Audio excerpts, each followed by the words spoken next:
What's up, you anime otakus? Welcome to another episode of Anime Nokori, the anime podcast that talks about anime series not only in the present, but also in the past. I am your host, Davis. And I'm Tiffany. And I'd like to welcome you as always. And if you want to do us a huge favor, if you love anime as much as we do us a favor and like, follow, subscribe on our YouTube page, Anime Nokori, or also follow on any podcast services out there. That goes a long way. Yeah, genuinely, guys, it's free.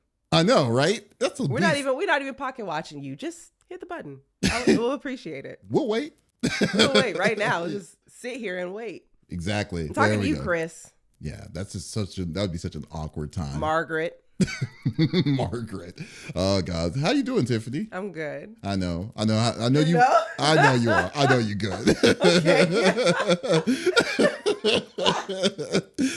I am already unhinged immediately. It's like absolutely. Anyways, how are you, Davis? I'm doing good. I know you just you just were at a convention. Yeah, I moderated a panel last night, and I know y'all probably can't tell, but I'm a big introvert. And whenever I'm at these panels, I'm like all razzle dazzle and I'm tired. So, but luckily we have, I think, some pretty interesting things to talk about today. Yes, we absolutely do. So first off, if you haven't noticed, we got the TV running. Yes, it finally happened. Production value going way up, which means y'all need to subscribe. Yes. We can't afford the electric bill to keep this running if you guys don't help us out. Yes, I know, right? So it's going to be limited. It's a limited run just thing, you know. It's yeah, like to shut it might cut off like during the podcast. I don't know. Who knows? For every subscription, you get 15 more minutes of TV time. An additional 15 watts. Yeah. We are talking about Big O this week to this episode. I am actually hyped. This was your pick, right? It was, which is so ironic, y'all. I hate mechs. Was like, wow. I hate mechs. This is the one that was the closest one for you, though, that you said that you may like a mech series. So. Yes, I love it. But anyway, we'll get into it right now. But just also before we get into the deep dive of Big O, or, you know, I didn't even know there was a "the" for the longest time. I've always called it Big O. The Big O? Yeah, it's called The Big O. And I was like, I didn't even know. Hey, really? Yeah. Okay, then. Well, we all learned something. The more we know. We all may not have. Y'all might have known already. She just figured that out today. This moment, crazy. I was today years old when I learned that. Yeah, The Big O. But anyways, it's not. Still Big O in my eyes. But as always, before we start getting into the deep dive, just want to let you know this is a spoiler-ridden talk about the Big O itself, our own personal interest of it. So if you haven't seen it yet, we would, and you don't want any spoilers, don't worry. See a different episode that we do, yeah. but then come back to this one and see what, and we would love to know what you think. Absolutely. Yes, as always. And so let's get into it. So, Davis, I was joking. You were joking, and it was freaking right. Yeah.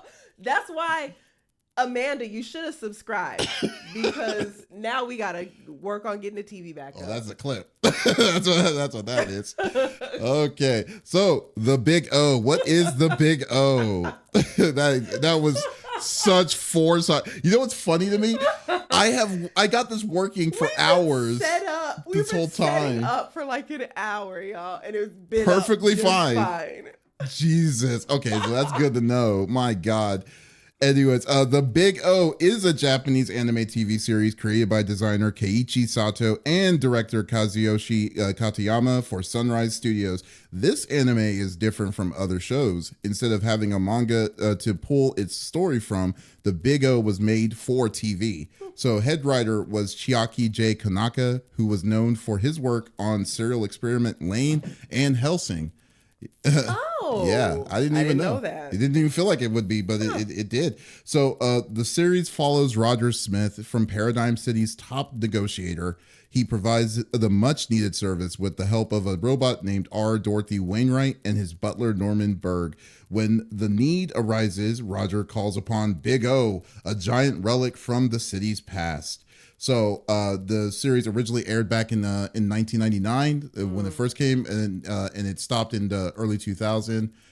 Originally, it was supposed to be slated for 26 episodes, which eventually did, Yeah. but it came back because of people's popularity. Yeah, so Eventually like came season back. 1 is 13 episodes. Yes, Yeah? yes, exactly. So that is Big O in a nutshell. So Tiffany, I am dying to know. So what the do you actual plot of Big O, I know he said all that, but the actual plot of Big O is Batman, but make it anime. It is the anime That's version all. of Batman. That's it. That's what it is. Yeah. Literally just Batman. But it was a weird broody version. I mean, it's not even really broody. Like his rules. Well, first off, did you listen to it in English or in Japanese? I listen in English because Steve Bloom is Roger Smith, and anywhere Steve Bloom goes, I will be there. Okay. So is Faye Valentine. Who? Oh, is it She's Dorothy? Angel.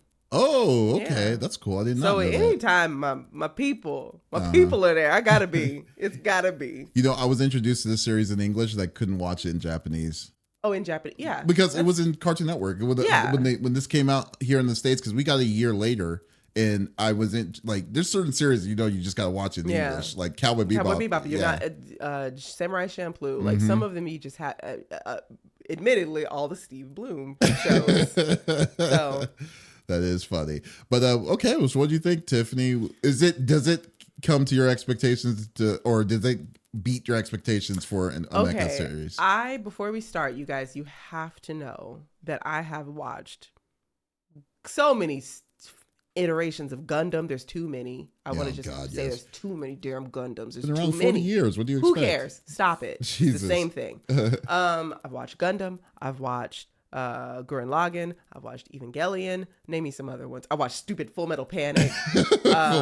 What about the ones like Razafon? There's I don't know. Gunbusters. Okay, never mind. Get too niche. I have seen Wow. a lot of mechs, and I detest them all. Zoids. Except for Zoids. I did like Zoids. Oh, let's negate that whole statement. I was real young and it was on TV. I thought it was like a cartoon. Mm-hmm. So I was just like, oh, okay. I don't remember why I liked Zoids, but I did. Zoids is freaking awesome. It was not bad. I did enjoy Zoids. I hate most mechs. I love this show. Really? I genuinely did, but I have my reasons. The main one is because I don't think it's as much mech as it is a study of like the human condition. That is fair. Yeah. I mean, it's already been established that it's not if it's talking too much about robots, you're already out. I'm done. But the moment you start talking about a flux capacitor, I'm good. Yeah, but if it's No, talking it's not. about I something know it's that's, not mech stuff. I'm just kidding. But if it's something that's beyond the point of the value of the mech itself, if it actually has a more in depth of whatever it's an underlying issue that's actually bigger than the mech, then you might have a chance to like it. But no, even because I get that most mechs have the central theme is childhood trauma and political whatever, like a political turmoil. Okay, I don't care. They're boring to me and I hate them. This is more it had a really unique premise. It's the fact that everyone in the city 40 years ago just lost their memories. And it's a civilization trying to figure out how to function after having done that. And it's interesting because you have younger people who it doesn't affect. You have older people who it affects deeply.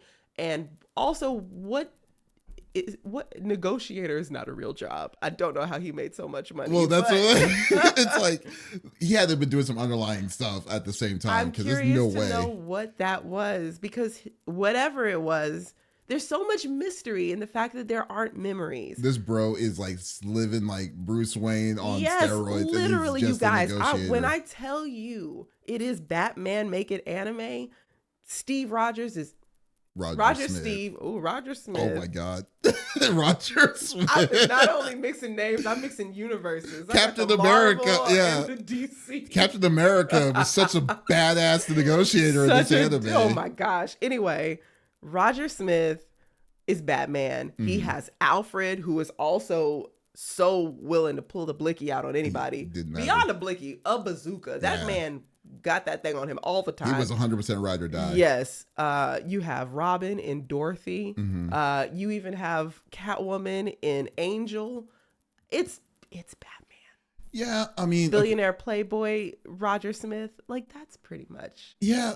So like, what I loved about like the way How that did you like it? well, the way I like it is it's very interesting that I like where they were coming from. 40 years there was a cataclysmic event that it caused, like, you know, they said the only people that remember it are the elderly, but everyone else basically kind of moved on at this but what I loved is like they were also showing like saying, especially in the noir style with Roger Smith, you know, narrating the stuff that's going on around the city. He's like saying that, you know, the human race will still move on and will figure out a way to, you know, to survive, even though these kind of things. And it's quite clear that this is the case. And most people kind of don't really, like, there's just select people that want to know the memories, you know, like there's that small few that are looking for it, but then everyone else is just like, oh well, it's a Tuesday, so let's go on and do what we need to do.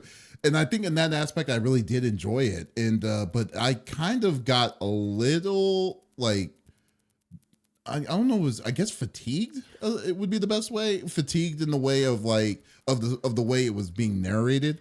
So because the action was like there was like an episodic situation. When something happened, there was something that was happening in that specific episode. He figures it out, and boom, there it is. Yeah, and I think that's what kind of got me a little bit zoned out about this series, the series itself. The whole situation with Dorothy and everything didn't make any sense to me, like in a way. Well, explain what you mean by whole situation. What I mean by that was that, okay, so in the first episode, you get introduced, like, he finds out she's an android. Dorothy is a cutie patootie android that I adore. Yeah, I love Dorothy. Dorothy is probably my favorite character in the whole series, in the series itself. Okay, fair. Like, even though she's expressionless, she has enough expression that makes you like she's so like her. sassy for somebody with no personality. Exactly. With expression, rather. Yeah, exactly. But however, it's like, so given the situation in the first episode when you get introduced to Dorothy, and then you see like, okay, cool, this is what happens with it rolls into the effects of like, you know, we need to find out why is she doing this, or why is she here? Yeah. Cool. But then after that, when the second episode, when he's like, oh, here's my dad. Oop, dad got killed. And then she just openly just says, I'm going to be living with you. Yeah. I was like, what is happening? It's anime logic. Yeah. And he's just like, okay, don't play your stupid piano so loud. Yeah. And the way she was playing the piano is hilarious too, to me too. But I just think that like she just like attached herself to the whole to this whole thing for this person that's supposed to be like a loner and stuff. And I was like, this is very awkward. And like she was support sometimes, but most of the time she was half butler or half maid staff, and then half adventure kind of thing. I was like, it was off. I don't think so. I think it is a product of the time, because if you think back to, once again, like Cowboy Bebop, they got their crew because people were just like, I guess we're doing this now. And then you got a dog and a lady and a kid, and you're just like, how did any of these people get here? It happens all the time. Same thing with Outlaw Star. You just acquire people. But the way that they got those people made more sense than what Dorothy was. Kind of. What do you mean? Like Faye got into the group because of the situation. Like she was thrusted into that situation, the group. Then she decided to stay on her own. But but she didn't, like Dorothy. No, but just like Dorothy, she just made herself an imposition. Dorothy just said, "I'm here." Like, and that's what Faye did. That's what Ed did. Didn't Faye come in because like she felt like he owed her something, and then she came and then she was staying around, then realizing that Faye they were doing literally just let herself in. I don't remember that. She did. We're not talking. Listen, we are going to cover Cowboy Bebop because it would be a travesty if we did not. It just but turned to the Cowboy Bebop. It just that just kind of was the thing. People just be on adventures and just collect +1s, +2s, +6s. +6s. Yeah. I mean, but like I guess back to my point. I guess overall, I think that the show it's fine. Didn't really. You know, I think I liked the second season more than I liked the first. I think that's what it was. Go keep that to yourself, because I haven't seen it yet. Yeah, I'm not going to say anything about it, but I think just the introduction of it, and especially, like I said, I'm a person that's seen when it first came out, and then me coming Yeah. back 20 something years later, coming and seeing it again. I'm like, it's okay, Okay, but fair. it wasn't like something that was jaw dropping and stuff. I was really more for you because I was really interested in wanting to see if you actually enjoyed it, which it seemed like you did. Okay, so yes. Well, and I want to ask you, because you mentioned it being episodic. Mm-hmm. I also think that's kind of a product of the time. I was going to ask you, do you feel like a huge portion of the shows from back then were episodic? No. We had Outlaw Star. There was a lot. We had Cowboy Bebop, Samurai Champloo, this. I think I think what we're choosing are coincidentally most episodic shows kind of when it comes into that. You're right. But then I think that in a way it clearly shows the time, because it seems like most people's interest was episodic, or people's interest was supposed to be more in an episodic way. But there were a lot of episodic or shows that weren't episodic. It's just there wasn't. Well, I don't even want to. Let's not talk Naruto. You don't like Naruto? Did we just become friends? Oh, just the Naruto. I have just to fight for my irritates me. life with my hatred of Naruto. I appreciate having a comrade. Yeah, in it's this. just like, oh yeah, no, yeah, Naruto. Oh god. But anyways, but yeah, I just think that we're just like now the big thing now in this where 2026 is isekais. A big thing is isekais, different kinds of series, or I've been reincarnated as something, or a vending machine, a slime, there anything. was one that's coming out called I've been reincarnated into the hero's rib. And I was What like, does that mean? I don't know what that means. What does that even mean? What is that? Yeah. So, I mean, I guess it's yes and a no, but I just think that we haven't chosen Fair. series. I mean, those were the more popular. Mm-hmm. I don't know. I can't speak to it. Like a Full Metal Panic or Full Metal Alchemist. Sorry. Oh, that's definitely not episodic. Yeah, that's what I'm saying. Like that was during its time too. Fair enough. Fair enough. Okay. Yeah. Okay. So you asked me if I liked it. Mm-hmm. I really, really liked it. You really liked it? I really liked it. Okay. I will say, when I first started watching it, I was like, okay, another freaking mech, because it wasn't my idea to watch it in the first place. It was my buddy's idea. And the very first episode, Steve Bloom did not have his voice acting down. You could tell that man was reading from a script, and it was so funny, and it was bad for like the first 10 minutes. Yelling. It was so weird. It was so bad, and I found myself just laughing at how bad it was. And I don't know, he got it together because he's Steve Bloom. Yeah. And then we finished the first episode, and I was like, I didn't hate that. I didn't fall asleep like I normally do. Watch the second episode, and I'm like, wow, this Mega Deuce, which is the dumbest name for a mega every robot. Every time they come in and they fight it, or he comes out, it's like, oh no, it's a Mega Deuce. I'm like, is he taking a dump? Everybody just says it. I know, right? Like the civilians will be like, oh, there's a Mega Deuce, and then it's a Mega Deuce. There's more than one Mega Deuce, Mega Dice. I don't know. It's like to say out loud, like wholeheartedly saying, "Hey, silly. someone just took a dump over there." Oh no, that's just a giant Deuce. robot. I'm sorry. Yeah, it's a Mega Deuce. Anyway, I don't even know what to get the word. Maybe I loved it. I was able to ignore the fact that Mega Deuce was there, because he was kind of hardly ever there. With a hard D with that Mega Deuce. Stupid name. It's just a good show. I got into the character study. I love a show that is a character study. I think all of my favorite shows are very character driven, and watching. Also, he's kind of hot. Roger Smith. I think I might have a crush on Steve Bloom, because everybody he voice acts, I'm just like, hi Mugen, hi Spike. I don't know, but yeah, like, it's just a good show. I have notes, because right now we're like all over the place, but like overall, I was pleasantly surprised. I was deeply surprised, because I enjoyed watching it, and we got into the point to where I was staying awake, which is rare, and B, like, excited to watch the next episode. I'm genuinely excited to watch the second season. Oh, really? Yes.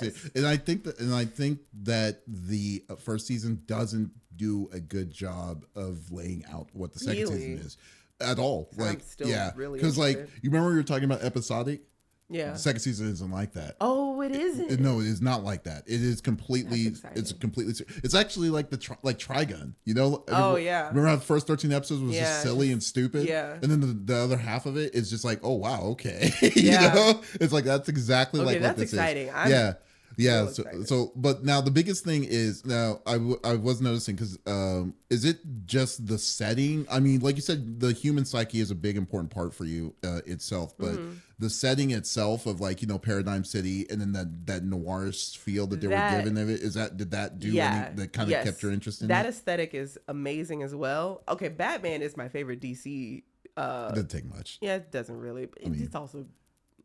They just have so many good villains though. That is the biggest draw for Batman for me. This didn't have good villains, but it's the main characters that were they had fantastic. a lot of stupid villains. They had a lot of stupid villains. A lot of they had stupid some that villains. were also almost felt like Batman carbon copies. I don't know who the guy was. It was like wrapped up in paper. And Yeah, I'm like, okay, yeah. Two-Face. Anyway, so crazy.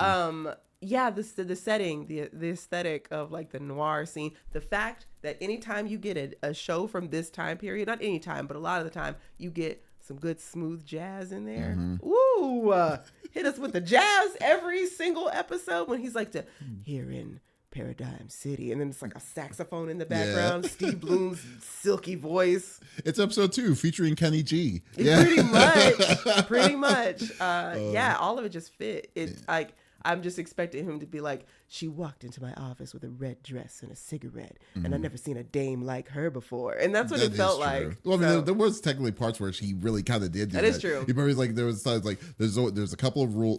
There's rules that you people have to follow to get into my house, and they know some of the rules that like, and then he just explains like, oh.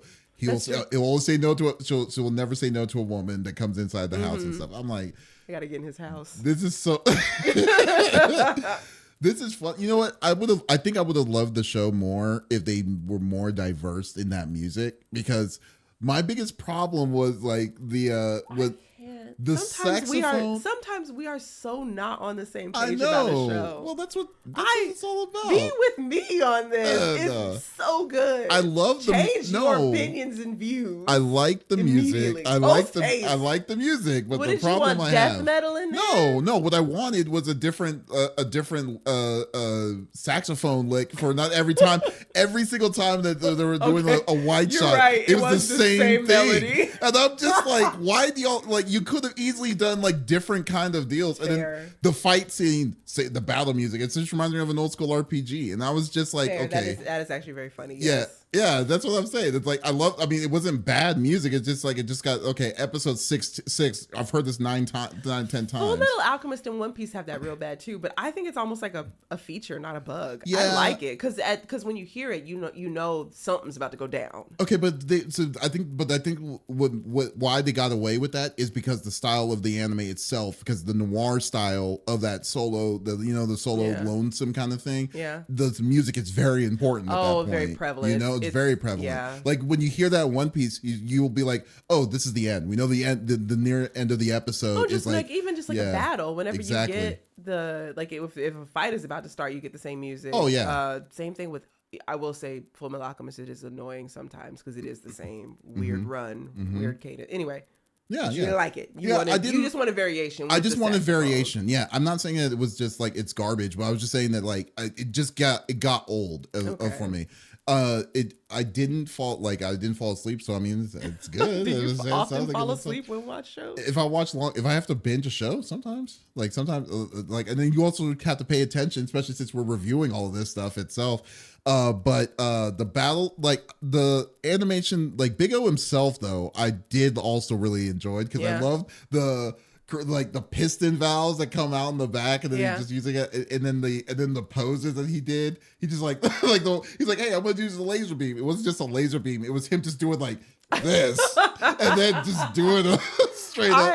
I love that stuff. That's funny. I was talking to so both of my friends, this is like one of their top 5 favorite anime, and one of the things that they mentioned is they love the way that you pilot the mega. Is it Big O? slash Megaduce? Like, No, is it the same? so What is? Roger Smith gave the name Big O, but what Oh, it good, is because he also thought yeah, Megaduce was dumb. yeah, probably. Okay, we're yeah. gonna call it Big O because I hate it. Yeah. Okay. Because notice no one else calls it Big O. It's That's only true, him. yeah. It's only him. Okay, fair. Yeah. When he's like yelling out to it as he's like sinking into a pit of quicksand. Yeah. You know, when you think about it, I'm sorry, but to cut you off.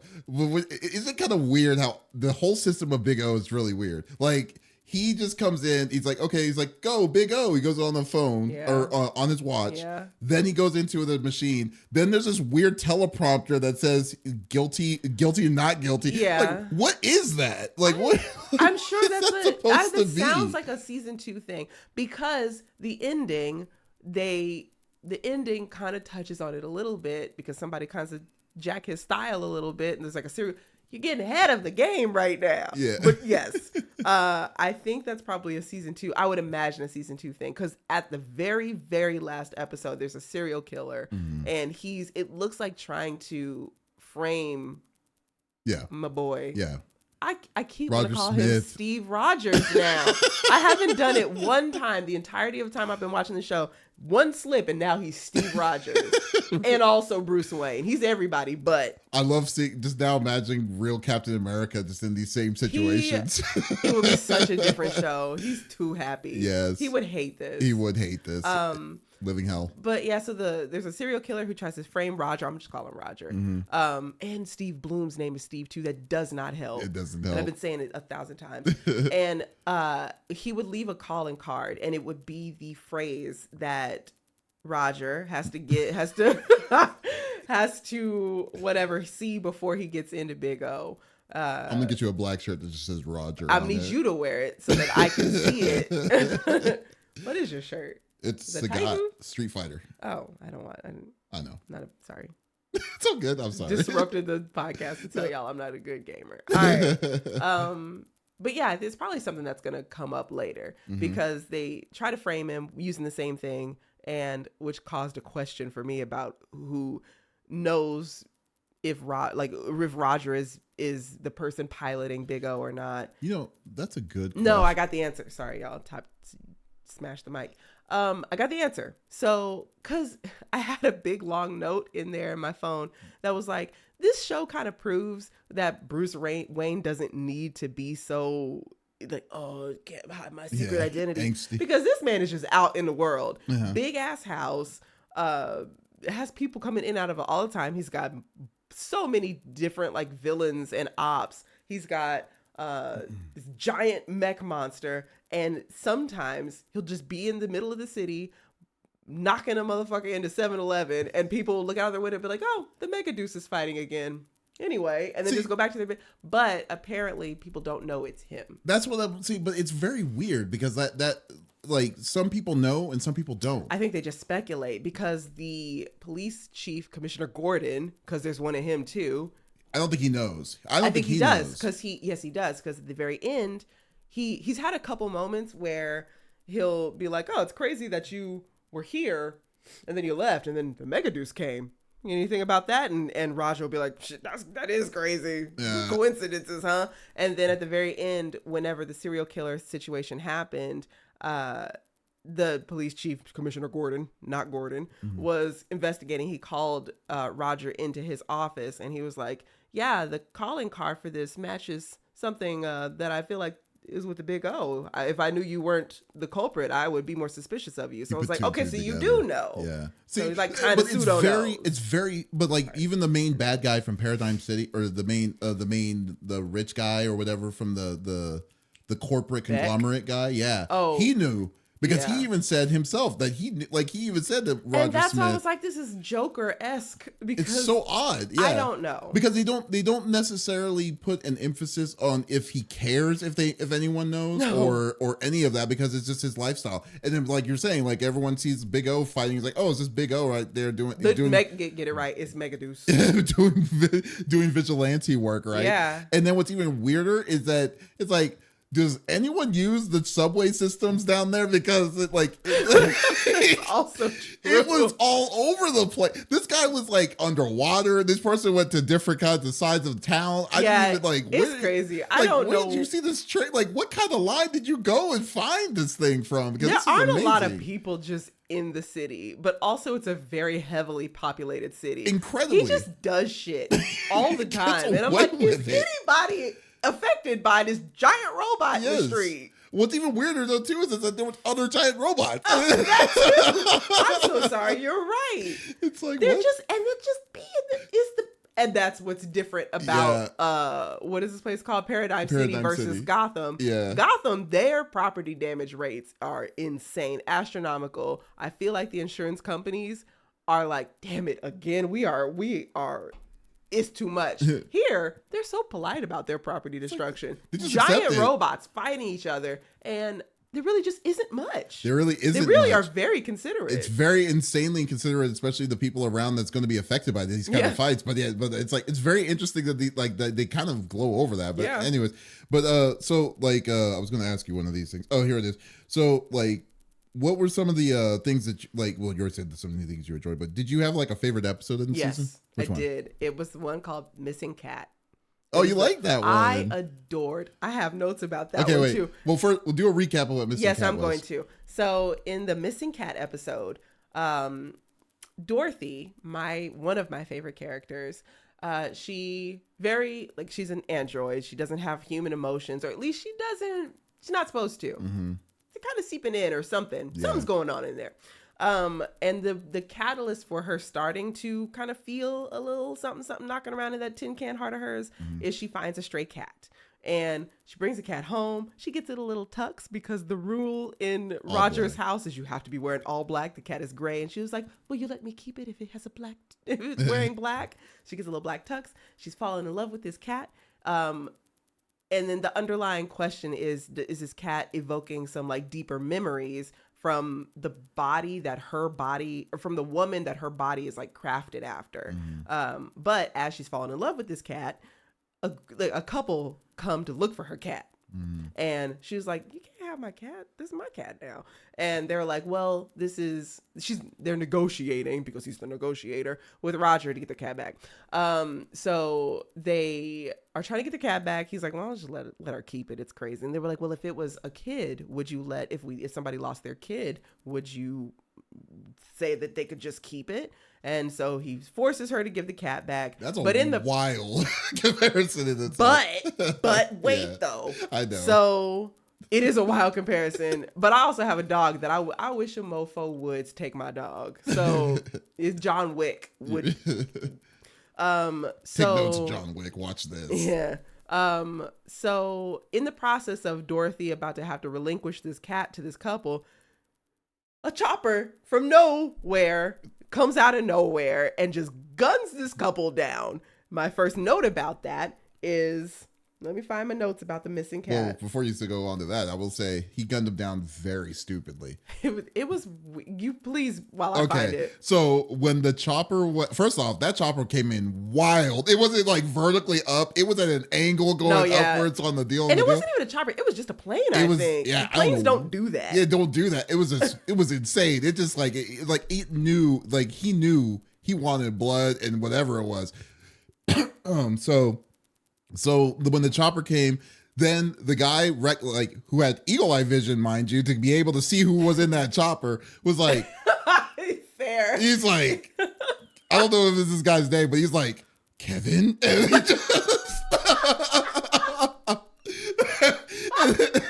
and then he just comes up, and he just go and then. The gun, he just straight blicking that dude. I forgot about that. It was really weird. I forgot. Yeah. Oh. And then what was worse was annoying was so the guy's dead, right? They're trying to avoid getting, gunned down by this giant, this chopper coming in.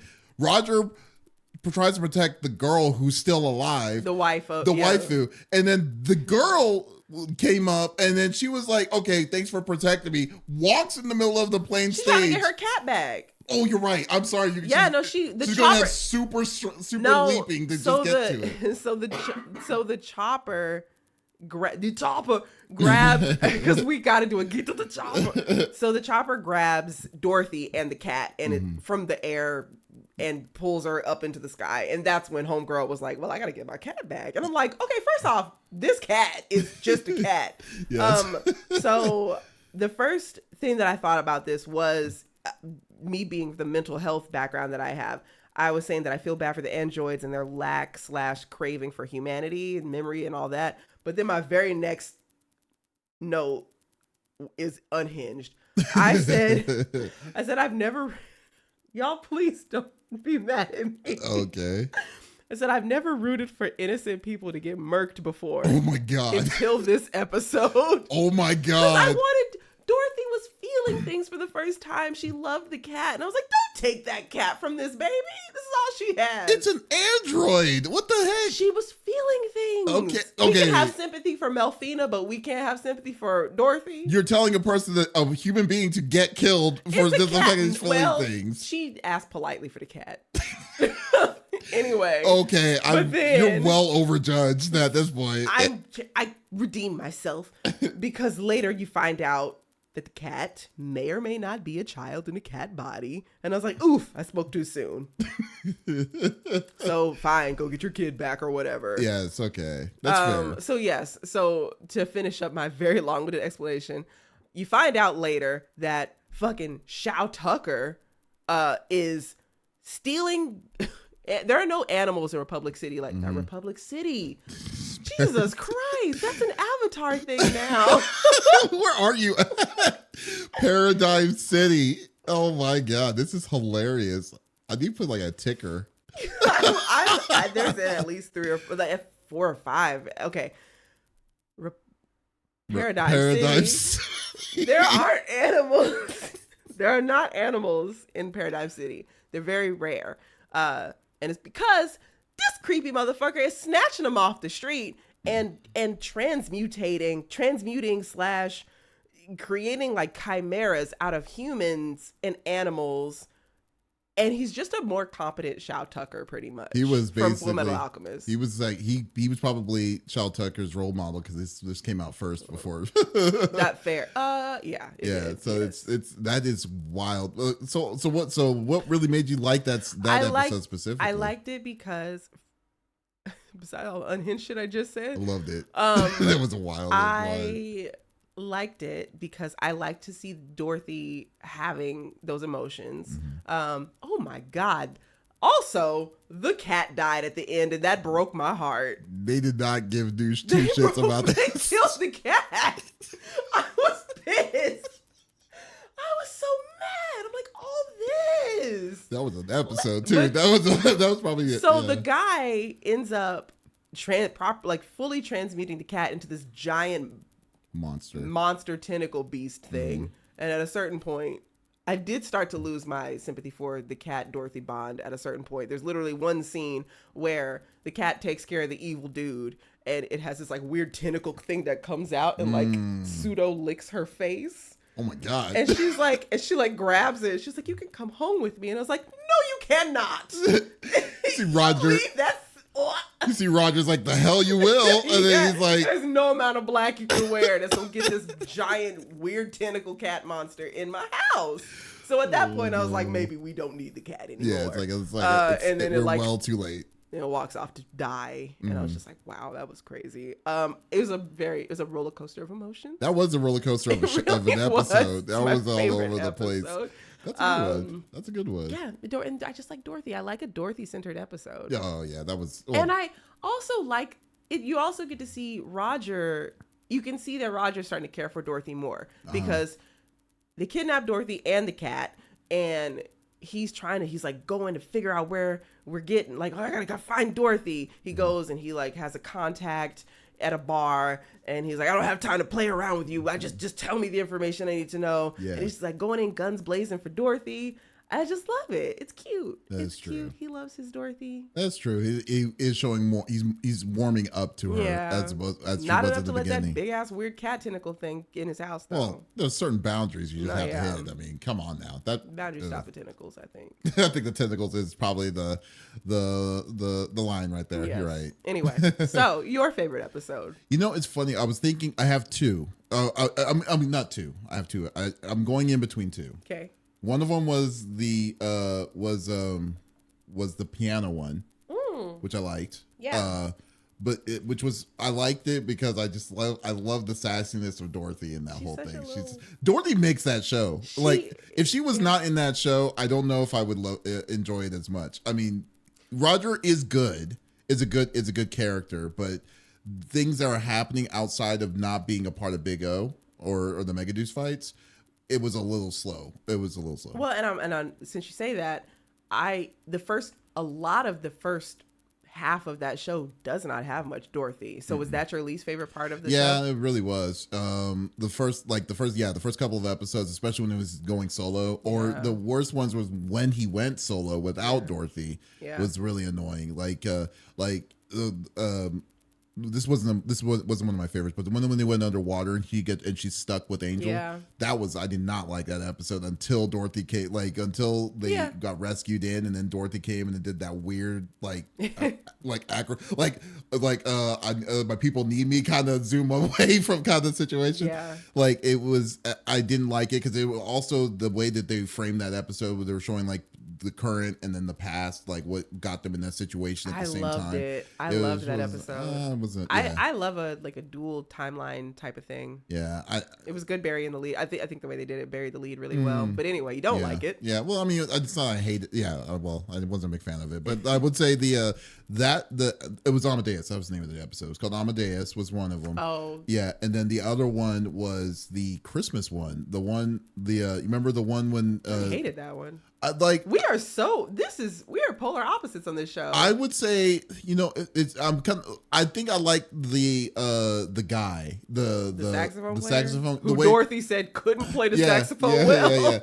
Yeah. I mean, relating in the situation that the guy was in, blind with his blind girlfriend, and then he was feeding her and then making him pretend that he was eating food, but he really wasn't. Just trying to support her the way. Yeah, explain. You want to explain the episode? No, I'm not gonna choose that episode. I'm gonna choose Amadeus. Amadeus was better. That is a better. Thank God, because I did not like the what you just said. Amadeus was way better to me. So that episode was actually pretty cool. So Roger was fed up. So every time when Dorothy's thing was to be to kind of stick it to Roger a little bit, was that Roger likes to sleep late because he's up all night doing whatever he's doing. He sleeps very late, 3 or 4 in the afternoon. Kind of very concerning. A concerning amount of sleeping that is done. And I was how are you rich? It's but how is he rich though? It's I need that in the second season because why does this man have Batman money? Because a negotiator. Yeah, negotiator. It's did you just woke up one morning and said I'm a negotiator? Yeah, I don't know what it is. So it's more of a question in itself. But so what Dorothy does to wake him up is that she does this she's good at the piano. She's not a master, but she's she knows what she's doing and she can read it. But she's playing like an android, so she's automatically just doing these random weird scales and stuff like that and really really fast. So that she knows he irritates Roger to get up, wake up and stuff, to yell at her in the morning saying you need to if you wanted to play something nice and pleasant or something, none of this nonsense.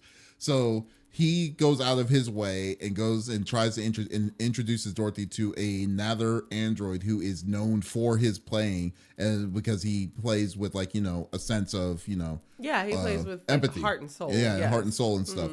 So then in this episode, so you meet this android. I love that android. That android was really cool. He was also a little sassy. He was a little sassy. I like a sassy android. Yeah. And then he come to find out that, and what I love about the world of the Big O is that the androids like the people, the creators of these androids, of any one of these androids, always refer to them as their family. Like the way that they, like, it was either like their son, their daughters, and and whatnot. So they never saw them as the robot that they were, but rather, you're part of the family. We wanted you. You were built for this reason. Yeah. We'll love you for this reason and stuff. And then I think that, like, that barrier of like machine and human is not there virtually.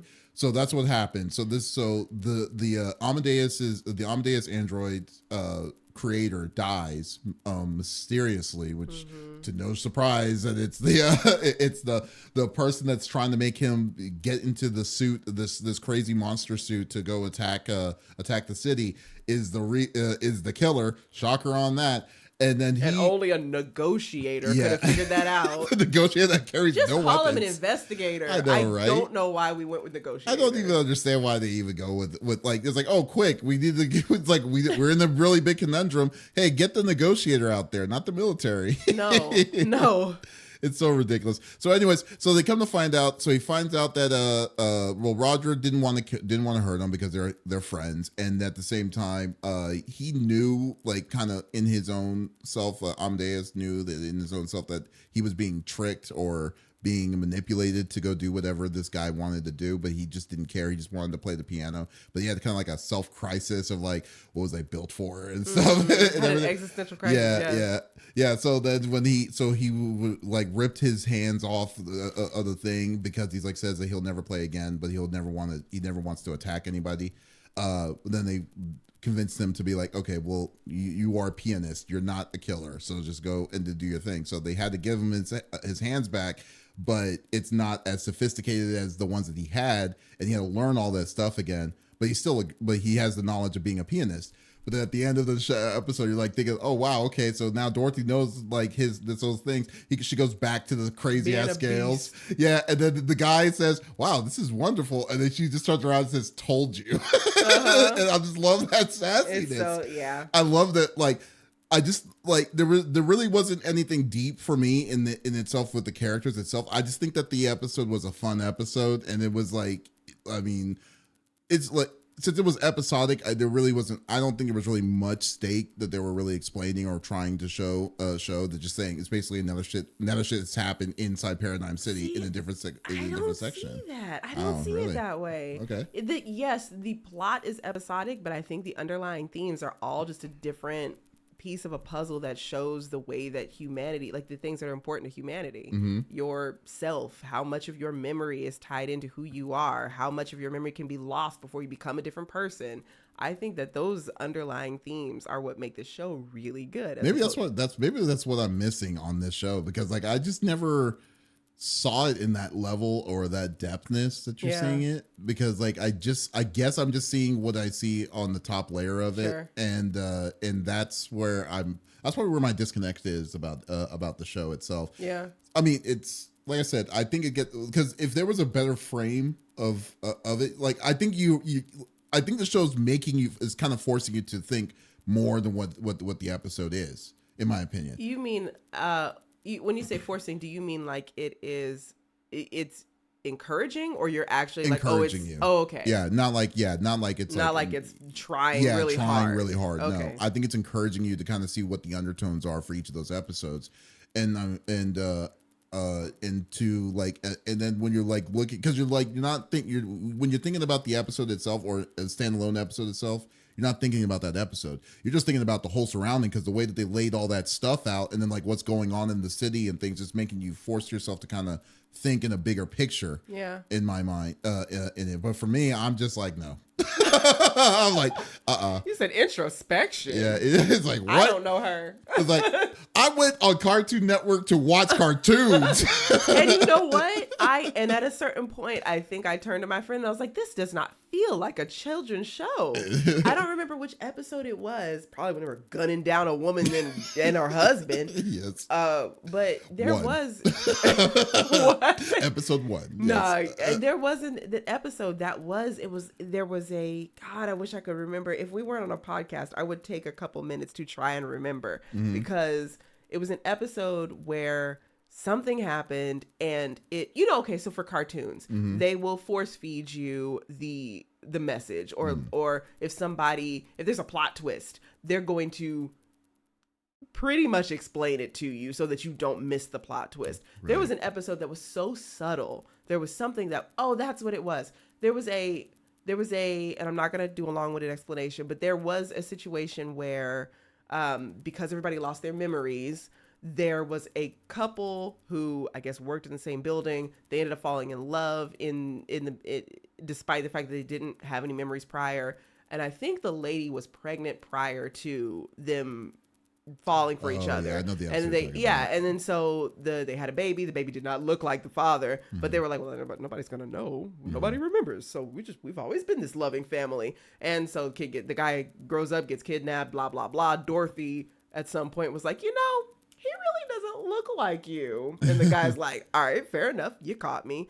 But then the way he tells the story, it's alluding to the fact that, okay, she may or may not have had some other things going on outside of this. Right. And the way it affected the story, you're like, damn, I almost didn't catch the way you threw that out there. It was so subtle, and they didn't hammer it home. Like, oh, you mean that and I was like, okay, cool. It was very subtle. I think that it's not a very heavy-handed show. But that's probably why that's what made the noir style fit perfectly about it. Because because exactly what you were saying. Because I think that they didn't spoon feed it to you. I think that like not self introspection, but the narration, the self narration, the mood, the mugginess, the downside of everything, really made kind of goes back to it goes back to you encouraging you to kind of fill in the blanks in yourself, and then also kind of figure out how it's going to be. It's no, you're totally right. I guess that's maybe something I just don't do. I don't know. I don't know. Maybe it's just I'm not a big noir style fan, which is odd because there's an anime called Noir that I like. I love noir. Yeah. Maybe one we need to talk about. That one's older. Not that much. Maybe about a year. Maybe different, like 99, 98. That's older. To Big O, I'm talking about compared to Big O. I mean, an older show. Yeah, it's an older show. Yeah, definitely. Okay, so do you prefer your shows to be more action-packed, less thinky? No. I don't mean it as an insult. Thinky. So you want to be like red button, green button, or are you dumb? Do you want to be a scholar or? No, I mean I am about story and I think and pacing. So I mean, there's a lot of different kinds of series. That's why maybe it's tough for me now to watch more recent stuff because I just feel like especially the isekai drive has just gotten so out of hand and stuff. But if you give me a good story with that like Serial Experiment Lane, I loved it when it came out because it's like something that's like off. Boogie Pop Phantom was another one of them that I just love.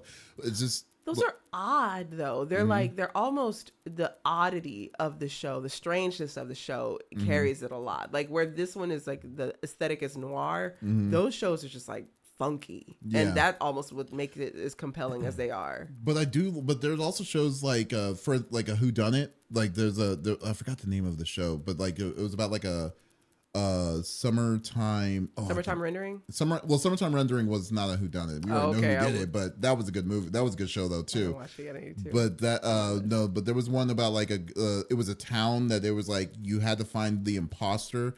Because the imposter wasn't a real person. Oh. It was like a homunculus or something, and then you have to find who it is. Because if they don't find who it is, everyone will die in the town. Oh wow! Yeah, that one was like that wild. Sounds cool. Yeah, and then and then the way that we they need to died. figure out what that is. If y'all know what that is, put it in the comments because I've never heard of it. You can't remember it. I can't remember the name, but I know I have it on my website because we reviewed it. But I'm trying to remember the name of it. But that one was a wild ride, and I loved it. Cool, actually. Yeah. So it's just I guess it's maybe just me and the noir style or just the way in its execution. All right, fair enough. So yeah. So were there anything in the show that you would that you did not like, or what was it that you? Because I mean, I'm sure there were. I don't like that the villains, if you could even really call it villains. They kind of didn't matter. It didn't matter. They really didn't matter. I couldn't tell you the name. Almost even the motivations of most of them. they were just happenstance. They were Yeah. just there. Like, I think, the closest villain that even was somewhat, because like we knew the setting of like how Paradigm City was. The closest one that even mattered was the underwater one, because that was the one where it was like people, they were worried it was a dragon, or or whatnot, and then like there was different aspects. Like Angel was trying to get it because they were saying like, oh, this thing has what you mean. well, like, okay, so I think he was this negotiating job was so stupid. This negotiating job was so stupid. This guy was a negotiator, and then it's like, okay, but this guy, he was assigned a job to get the fishermen to go back into the sea to get fish. What kind of negotiator that kind is of that? sounds like a negotiation. No. That does. He negotiated like legitimately like one time the entire show. It was to negotiate for somebody whose kid got kidnapped. Yeah, but then he still was doing investigating on that too. It's like, brother, then he got change if maybe the business cards are too expensive. I don't know, baby. I don't know. Couldn't afford to change. Just couldn't explain it or something. I don't know, but like, anyways, he was negotiating to go to get the fishermen back into the ocean. Then they were saying that the fishermen were afraid to go in because they think that they insulted, or they were afraid of the king, or I forgot what they called him, but the king of the sea or whatever. So anyways, so he had to go find out what this thing was that was downstairs, that was down in the ocean floor. But he was seeing these weird people that were in these suits that they were thinking that they were minions of it. So he goes down, but then they find out that that it's impossible to go unless you get a submarine, which they didn't even know what a submarine was, because the only person that had the submarine was the boat maker, apparently, that had it, and then but it's never been seen before. I mean, fair. If you don't know if you lose all your memories, that is true. Yeah, how would you know? But to say that's the only submarine, even prior to all of that, is a little bit far fetched. I'm just saying. I wish we had more tech. That's a go ahead and finish, because I have a thought on that. So he goes down to go to the ocean. They find out there's an underground, like a sunken city down there, and then people are there. Do they really explain why they're there? There weren't people. People in the subsuits. Oh, in the subsuits, yeah. Yeah, people in the subsuits were there, but they didn't really explain on why they were there. Remember, this was before I got interested in the show, and I was dozing off around this time. The weird thing of all of this was that there was electricity still going on. Yes, it was like a whole civilization underwater, and it was like it was. Yeah, it was still up, and then, but then all of a sudden, I don't know what caused it to erupt or awaken or something. Another one of these giant monsters come out of the thing, and then guess what? His magical subway system decided to be able to get Big O underwater without that crazy power pressure. Somehow, first off, whoever designed that subway system, kudos to you on figuring out how to take care of all that stuff, because that's amazing. Like, it would have sucked for Big O to go in other ways. That's crazy. But anyways, like and then when what's her name, Angel was there because she had a tip that this monster that they were looking Angel for was always there. You don't even need to explain it. If Roger's there, Angel's like, me too. But you had a reason why she was there, though. Like, she always does. But her shenanigans. But no, this reason was that she was trying to get the memories. We don't know why she's doing all of it. But at the same time, she was there because she knew that this thing had memories that she was trying to get. And so now they were just trying to fight. He fights this monster, underground monster. Purposely takes him out just over the head. She gets that weird glare, and I'm like, he could have just left you down the ocean floor, and you would have died to death. It's like died to death. Yeah, died to death. Yeah, but she's hot though, so you don't. Oh, okay. Can't leave a hot lady down there. I don't know. Unless it's named Karen. I don't know. It's possible. Okay. Damn. Karen. If it's a Karen, I would. I'll do it. Anybody named Karen that has subscribed to the podcast, please don't listen to him. Please stay subscribed. Okay. I'm not it's working. The TV hadn't gone off. You're right. That's a good point. Anyway. But anyways, like you're right. But overall, you're right. Like most of these monsters were forgettable. Yeah. There was like even the situations that were happening were just there to just drive the episode, not the plot of the whole entirety. Yeah. And I mean, I could easily see that. I mean, I just think that I like in my point, I was like, this was just like the enemy of the episode, fine and whatever. But I just think that the diversity. But I think the biggest thing was just like the repetitiveness of the music. It was for me. That was yours. So that's the thing you would change. That's your number one. I would change that immediately because like if you good music, guys. It's good music. I'm not saying not to use it, but every time when they were doing long stretches, it was like, okay, it just got to me. I don't know why. It's really, really, really got to me. Apparently. But I noticed that it's the same song, but I don't think it got to me that much. But you know what did get to me? What? His fly ass suit that you can't see. Where is he? He's in the Big O. Big O. Y'all need to look at my baby's suit. He got that. Would he have that drip on that with the shades on? The shades are corny, but the suit is fire. The buttons all the way down. All one. And the gloves color. with the gloves on. He was Roger looks fantastic. He was a hitman. That's basically what he was. He was everything and nothing at the same time because he's a negotiator. He's a negotiator. Don't get that wrong. Don't get that right. Or wrong. Don't get that wrong. Jesus. I'm taking the page out of you. Roger Smith. Roger Smith and what's it called? What's the name of the city? Freaking, but his name is Paradigm City, but he's been everything but that. So he's been Steve Bloom, Steve Rogers, Batman, and Republic City. Yeah, Republic City. Jesus, all over the place. Yeah. Okay, so here it is. So Tiffany, from a scale of Usopp to a Spike, what would you say? So just as a quick reminder, my scale, Usopp to Spike. 1, Usopp, then you got Zenitsu, Shinobu, Corazon, and Spike being my 5 stars. The first half of this, I would have given it a Shinobu. I'm like, okay, this is fine, cool. And then I guess it was watching that couple get gunned down over a cat.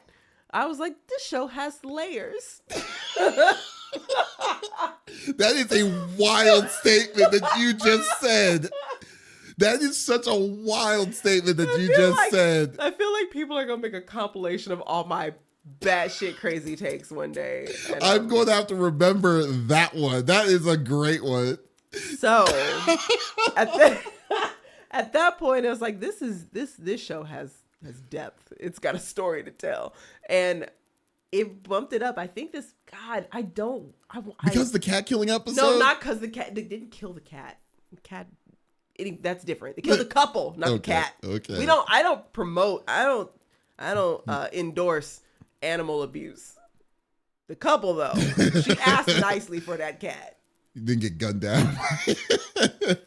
Sure, my 50 millimeter has my cash in me. Hold on one moment. Anyway, I wish I had like a half scale. I don't know if you could have like a Shinobu and a half, but a Shinobu and a half. That's crazy. I think I'm gonna go. God, this is really I'm pulling it out of me, but I think I'm gonna give it a Corazon. If you said Gojo, I would be like, okay, yes, Gojo would be the half right there. Oh wow! You just said Shinobu and the bottom half of Gojo. Wow. You pissed off a bunch of Gojo fangirls in the audience right now. It's fact. It's fact. It happened.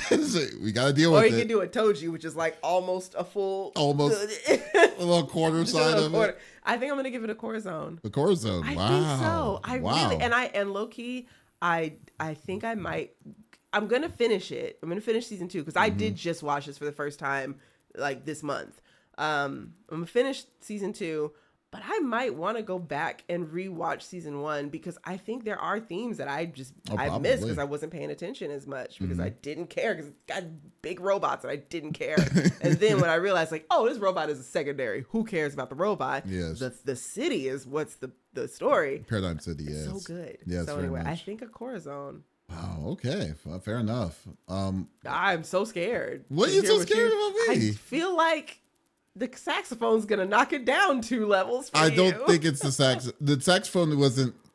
The saxophone. The music wasn't the thing that really got to me. It's just like my interest of it was kind of wavering already because I'm not a big fan of episodic, and then there really wasn't anything that kind of linked anything to anything between the episodes, in my opinion. And And like the certain situations and things, like the certain episodes did shine brighter than others, but Yeah. just didn't really kind of catch the same kind of deal. And then just Roger Smith, like his way, the way of, no, I liked Roger. I'm just saying the man, way of talking about my living, baby like the that. way of his life of like, okay, did he just wake up? Like I said, wake up one day, just say, okay, I'm a negotiator. I and then know. I can't wait to find out. we what know the he was heck part of the military police at one point in time, and then all of a sudden he's like, okay, I just want to, like, I quit the military police. It's like, I got to do something else. I know, negotiating. I'm like, what? And you know what? Based on how much money he has, supposedly has to have, both of those jobs have to be hobby jobs. Oh, clearly. Because why would you need to be in the military police? I know you don't make any money doing that, really. And then negotiate. Who the fuck is hiring a nego? I still don't. It's money laundering. Something But he is got wrong. a lot of money. He was still getting a lot of money So, from it. That would be apparently. funny if he gets his memory back. He finds out he's like the world's biggest drug dealer or something. Oh, that would be my hilarious. God, that's hilarious. That would be like, oh, it's like, okay, now that makes sense. Okay, now we understand. Okay, so my scale, if y'all want to remind y'all, is from a 1 to a 5. Like 1 star was going to be Shinji as the worst. Kinta is the second one. Tequila Gundam was the third. Zoro was the fourth, and Alucard from Hellsing was the number 5. Now, can I guess first? Oh, what? I think you're gonna give it a Tequila Gundam. You know, it's funny because I was, I'm kind of 3 to 4 was not in the cards. I knew it was definitely not in the cards. But I was really going between 2 to 3. Damn. But I can't say that I hated it. It wasn't bad. It just was. It was all right. So so like I was like, okay, but then at the same time I was like, was it really all right? Because I was kind of second guessing it as far as like you think you may have rated it too high. Like was it? I think I might have rated it too high. If I did a 3, if I did it as a Tequila Gundam, I was thinking like, was I rating it too high? And I don't think I was. So I kind of came to the conclusion that I'm going to go give this a Tequila Gundam. Oh man. So it was not. It wasn't. It was like, but it was just the question. It wasn't like it was in dire, like, was it that low to a point to be like, was it bad? Like, because like when you hit 2, it's bad. Yeah. Then 1 is just terrible. Horrendous. Yeah, exactly. And then but then you just have to I'd open myself and just said, hey, was it really a bad series? It was like, it was not. It was not a bad series. It was just all right to me. Well, yeah, and then fair. Yeah. I said a Shinobu and a half. I'd rounded up to Corazon just for respect to my new husbando, Steve. Damn it, Roger. I gotta learn my baby's name first. That's so funny to me. Gonna call him Honey. You know, the half should be Gojo. It's so funny. Gojo for any of our scale, just throw a little Gojo. The bottom Gojo. Half of Gojo. Oh my God, that would be crazy. That is funny. Or Krillin. Didn't Krillin get cut in half too? No, that was Frieza. Oh. Frieza got cut in half. Krillin used the destructor disc to get it. Okay. Krillin was cutting fools in half. That's what he was doing. You're right. Krillin was that. He was about that action. He was. He doesn't get enough credit. He was technically the strongest Z fighter. So there you go. Not including the Saiyans. Okay, I'm like, no. You obviously the strongest human. You obviously cannot. No, they don't even count. Yeah, you can't strongest count the human by Saiyans. leaps and bounds. Which is kind of funny to me that they call, like, what is classified as human for them? Because I don't know, because Tien has a whole third eye on his face. And then what is Chiao Tzu? A Chinese doll or a China doll or something. I'm just I don't know what is that? Technically or human? I have no idea. I know. Then again, though, too, the king of the president of the world is a dog. So there you go. Yeah, that's the weirdest. They got dinosaurs and spaceships. I don't know what Dragon Ball Z is doing. I love it though. It is what it is. Hey, but anyways, folks, this is so. Like we said, it's a good show. You should definitely check it out. Watch it, guys. I don't know what he's talking about. If you're gonna watch it, just watch it with your soul, not just with your eyes. Don't look at me like that. How dare you? I'm sorry. How dare you? But if you've watched the show, we would love to know what you think. So in the community tab, go check out our poll. If you like it, give us a check it there. Hated it, or if you just haven't seen it at all, we'd like to know. But you will need to try out Big O. It's so good. Also, guys, not so friendly reminder. You guys kept the TV up this time with your subscriptions, and I appreciate that, but it's free. And it helps us out quite a bit. We just started. We would really appreciate it if you guys actually like what we're talking about. Go ahead and subscribe. Yep. And we get enough subscribers, we'll start letting you guys tell us what shows to watch. Yeah, I'm looking forward to that. Please don't, no porn. Everything behind him is porn. He's lying to you. No, I am not lying, and she's the one Y'all that's just lying. says if you zoom in, it's so much hentai back there. Okay, whatever. That would be the best kind of ego to be like, yeah, it's all up front. It's on video. It's on YouTube. It's just straight there. Yeah, here you go. Hide it in plain sight. Anyway, we would love to have more subscriptions. We would love to have you guys join our little weeby nerdy family. Yes, guys. Thank you so much for listening to another episode of Anime Nokori. Stay tuned for a lot more awesome content. So this is Davis. And I'm Tiffany. And y'all, take it easy. Oh, there it is. I'm leaving that in too.